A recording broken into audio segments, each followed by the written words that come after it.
जिन माँ लक्ष्मी की प्रतिमा की अब पूजा नहीं करते हो, जिस भी कारण से नहीं करते हो, और जिसे तुमने प्रवाह करने का सोच रखा था, तो उसे अब तक किया क्यों नहीं है? दिक्कत तुम्हें इसलिए भी आ रही है। ठीक करो इन चीज़ों को, ठीक करवाओ इन चीज़ों को, और ये होना बहुत ज़रूरी है। एक बार ये हो जाएगा तो देखो सब सही हो जाएगा। और यहाँ पर ना बस बात एक ही है, और वो है भरोसे की बात है। यदि तुम्हें ऐसा लगता है कि किसी ने तुम्हें किसी विशेष देवी का जो चित्र दिया है, कहीं वो नुकसान कराने के लिए दिया है, ये सब मन में विचार है ना, तो मैं एक ही बात कहूँगा, यदि तुम्हारा उस देवी पर विश्वास है ना, कि वो भवानी है, वो माँ है, वो जग कल्याणी है, वो तुम्हारा बुरा नहीं करेगी, तो चाहे किसी ने कितने मंत्र भी क्यों ना जप दिए हो, कुछ भी क्यों ना कर दिया हो, वो शक्ति तुम्हारे पास आकर मातृत्व का भाव धारण कर लेगी।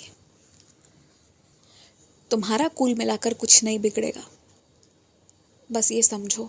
और मैं तुमसे ये भी कहना चाहता हूँ कि सार्वजनिक रूप में जहाँ खाने पीने चाय की व्यवस्था होती है ना, वो सब तो ठीक है, खा पी लेते हो, लेकिन जिस बर्तन में खाते पीते हो उसे सही तरीके से धोया जाता है या नहीं, ये देखना बहुत ज़रूरी है।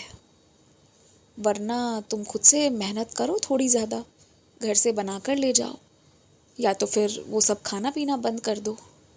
लेकिन जो सार्वजनिक तरीके में साफ़ सफाई नहीं होगी ना, तो बड़ी बड़ी और गंदी गंदी बीमारियां हो सकती हैं भविष्य में। इसलिए साफ़ सफाई पर ज़रा गौर फरमाओ। हर इंसान के प्रति दया, प्रेम, सद्भावना, ये तो हर एक साईं भक्त की निशानी होती है, और वैसे ही तुम्हारी भी है। लेकिन हर इंसान को तुम आर्थिक रूप से मदद करने चलोगे या किसी भी रूप में, खासकर आर्थिक रूप से, तो फिर तुम्हारा घर कैसे चलेगा, तुम ये बताओ मुझे। हर दूसरे इंसान का दुख देखकर तुम्हें बुरा लगता है, और तुम सोचते हो कि तुम अपने ही हिस्से का दे दो और उसका बस दुख मिट जाए। तुम्हारी ये सोच ही काफ़ी है मेरे लिए।